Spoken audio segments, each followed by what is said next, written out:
1952। Soviet संघ का शहर लेनिनग्राद, युद्ध के बाद की तबाही से धीरे धीरे उठता हुआ एक शहर।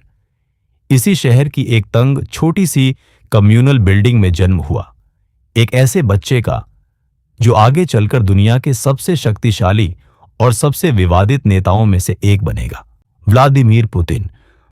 बचपन गरीबी में बीता, घर छोटा, लड़ाई झगड़े आम और हर दिन एक नई चुनौती।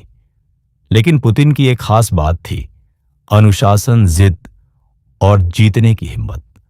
जूडो और मार्शल आर्ट्स ने उन्हें एक ऐसी सोच दी कि ताकत सिर्फ शरीर में नहीं, दिमाग में भी होती है।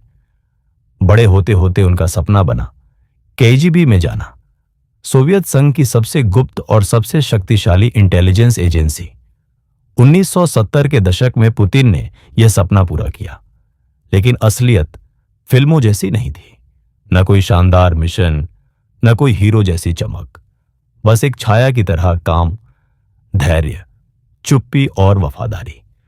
पूर्वी जर्मनी में एक ऑफिस के कमरे में बैठकर वह हर दिन दुनिया को बदलते देखते रहे, और 1989 में जब बर्लिन की दीवार गिरी, पुतिन ने एक युग को टूटते अपनी आंखों से देखा। सोवियत यूनियन बिखर रहा था और उनके करियर के साथ उनका पूरा विश्वास भी। वापस रूस लौटकर पुतिन राजनीति में आए, धीरे, चुपचाप।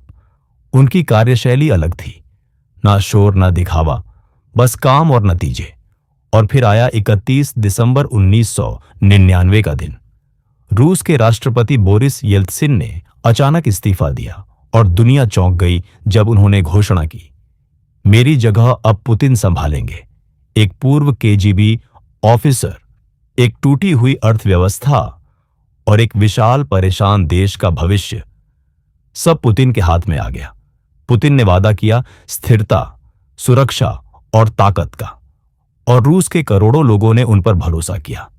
देश ने तेजी से बदलाव देखना शुरू किया। अर्थव्यवस्था उठी, अपराध घटा और रूस ने फिर से दुनिया में अपना वजूद दिखाया। लेकिन आलोचकों की नजर में यह दूसरी कहानी थी। विपक्षी गायब होने लगे, मीडिया पर नियंत्रण बढ़ा और सत्ता एक ही आदमी के हाथों में केंद्रित होने लगी। चेचन्या के विद्रोहों को लोहे की मुट्ठी से कुचला गया। विदेश नीति और सैन्य ताकत को आक्रामक रूप से बढ़ाया गया। कुछ लोगों के लिए वह नेता है जिसने रूस की इज्जत वापस दिलाई। दूसरों के लिए वह एक कठोर शासक है जो किसी भी विरोध को सहन नहीं करता। लेकिन इन बहसों के बीच एक बात तय है, व्लादिमीर पुतिन सिर्फ एक नेता नहीं, 21वीं सदी के सबसे प्रभावशाली और सबसे निर्णायक व्यक्तियों में से एक है। उनकी कहानी अभी खत्म नहीं हुई है और दुनिया अब भी इंतजार कर रही है कि पुतिन अगला कदम क्या उठाएंगे।